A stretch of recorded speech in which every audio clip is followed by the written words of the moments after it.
Piling mo yung batang inuutos-utusan, pinaglalampaso, pinaguhugas ng pinggan, mga kawawang bata yan. Hindi ah.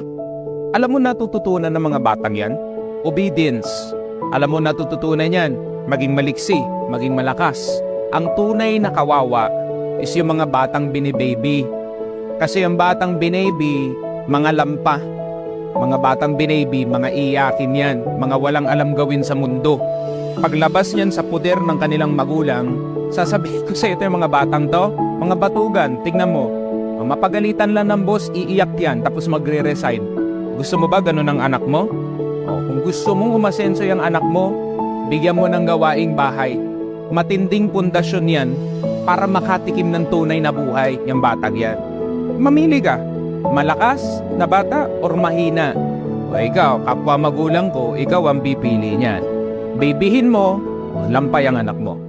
Turuan mo ng tunay na buhay, aasenso yan.